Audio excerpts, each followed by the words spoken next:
Halo kawan sejarah, berjumpa lagi dengan channel Sekilas Sejarah. Channel yang membahas secara singkat tentang peristiwa dan tokoh-tokoh sejarah.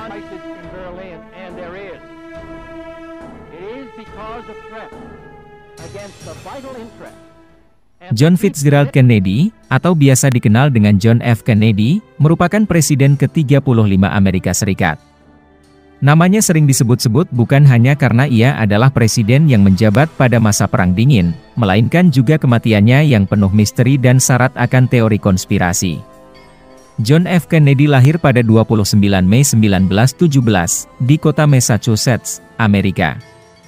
Ia sendiri merupakan seorang mahasiswa cemerlang, lulusan Harvard University. Ia pun lulus dengan predikat cum laude. Ia lantas melanjutkan karirnya di bidang militer, sebagai seorang tentara Angkatan Laut Amerika. Ia ikut ke medan perang melawan Jepang, pada Perang Dunia Kedua. Dalam salah satu momen, ketika Kennedy memimpin kapal patroli di perairan Pasifik, kapal yang ia pimpin dihantam oleh kapal perusak Jepang. Kapal tersebut berhasil dihancurkan oleh pasukan Jepang. Nyawa Kennedy pun hampir melayang, namun ia berhasil menyelamatkan diri, dengan terjun ke dalam laut, dan berenang sejauh 3 mil ke pulau terdekat. Ia juga berhasil menyelamatkan beberapa pasukannya.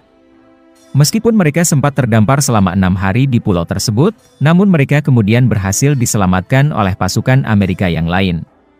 Atas aksi heroiknya, John F. Kennedy pun dianugerahi medali kehormatan oleh pemerintah Amerika. Dalam bidang politik, karir Kennedy dimulai ketika ia menjadi anggota Dewan Perwakilan Rakyat Amerika, di wilayah Boston. Ia kemudian melanjutkan karirnya dengan maju sebagai wakil presiden, pada tahun 1956, mewakili Partai Demokrat. Namun ia gagal menang pemilu. 4 tahun kemudian ia mencalonkan diri sebagai presiden. Ia pun berhasil meraih kemenangan dengan selisih suara yang tipis atas lawannya, yakni Richard Nixon. John F. Kennedy pun dilantik sebagai Presiden Amerika Serikat ke-35, dan menjadi presiden termuda dalam sejarah Amerika, yakni dalam usia 43 tahun.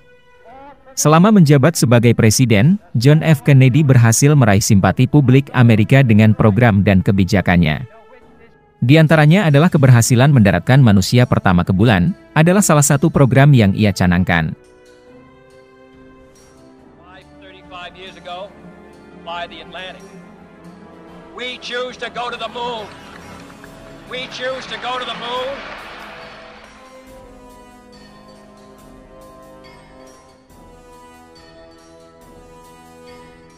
Persamaan hak antar warga Amerika juga menjadi prioritas utama dari Kennedy.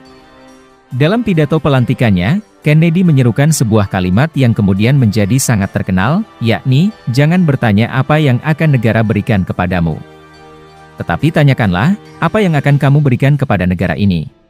Ask not what your country can do for you, ask what you can do for your country. Kalimat ini berhasil membangkitkan rasa nasionalisme rakyat Amerika, di tengah kondisi perang dingin melawan Uni Soviet. Namun, tak semua kebijakan politik dari John F. Kennedy merupakan kebijakan yang baik. Salah satu noda atau aib dalam masa pemerintahannya adalah invasi Teluk Babi. Langkah kontroversial ini ia tempuh dalam usaha untuk menjatuhkan pemerintahan Fidel Castro di Kuba. Ketegangan antara Amerika dan Kuba ini sebenarnya telah berlangsung sebelum pemerintahan Kennedy. Ini semua tak terlepas juga karena adanya dukungan rudal nuklir Uni Soviet yang dikirim ke Kuba, sehingga mengancam Amerika.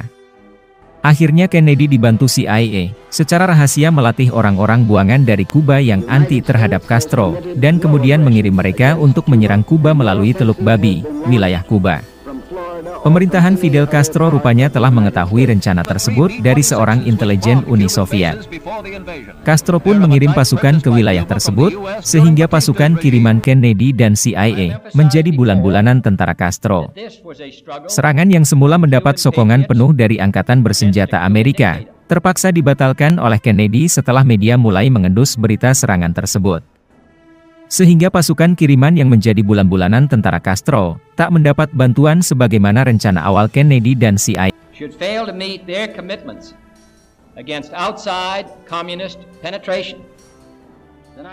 Satu hal paling kontroversial dari kisah hidup John F. Kennedy adalah kematiannya.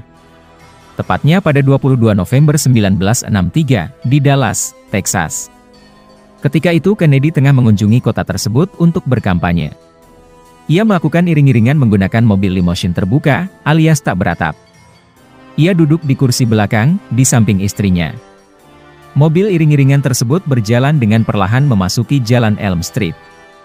Waktu menunjukkan pukul 12.30 siang, sebelum tiba-tiba dari kerumunan, meluncur 3 tembakan menembus tubuh Kennedy. Tembakan pertama menembus punggung, tembakan kedua menembus leher, dan tembakan terakhir tepat menembus kepala Kennedy. Darah pun berceceran di mobil. Kennedy tersungkur di pangkuan istrinya Jacqueline. Mobil Kennedy kemudian langsung berangkat menuju ke rumah sakit, namun nyawa Kennedy tak tertolong. Setelah 1 jam lebih, pihak keamanan menangkap seorang bernama Lee Harvey Oswald. Ia dituduh sebagai orang yang menembak Presiden Kennedy. Ia menyangkal tuduhan tersebut. You kill the president? No, I've not been charged with that. In fact, nobody has said that to me yet. The first thing I heard about it was when the newspaper reporters in the hall. Tersebut. Yang menjadi kontroversial hingga saat ini adalah, hanya berselang 2 hari setelah tragedi tersebut, Harvey Oswald, sang terduga pelaku penembakan, tiba-tiba dibunuh oleh seorang bernama Jack Ruby. Jack Ruby sendiri adalah seorang pengusaha klub malam di Dallas. Ia tiba-tiba muncul dari kerumunan wartawan dan menembakkan pistolnya ke Harvey. Oswald pun meninggal sebelum persidangan kasusnya digelar. Sedangkan Jack Ruby sendiri setelah ditahan, ia meninggal dunia, diduga karena kanker. Kedua orang tersebut terlalu cepat meninggal, sehingga kasus pembunuhan John F. Kennedy tak pernah terungkap sepenuhnya. Siapa pembunuh sebenarnya, dan apa motifnya, masih menjadi misteri hingga kini. Kematiannya penuh dengan teori-teori konspirasi. Bagaimana mungkin orang nomor 1, di sebuah negara adikuasa seperti Amerika, dapat terbunuh di ruang publik, dan kasusnya tak dapat diungkap sepenuhnya oleh pihak berwenang. Nyawanya melayang begitu saja, tanpa tahu siapa pembunuhnya, dan apa motif pembunuhan tersebut. Kematiannya pun menjadi salah satu konspirasi terbesar di abad ke-20.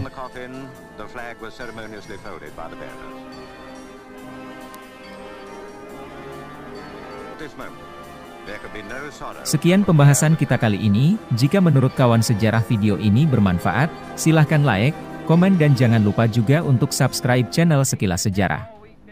Sampai jumpa di video-video berikutnya. Terima kasih.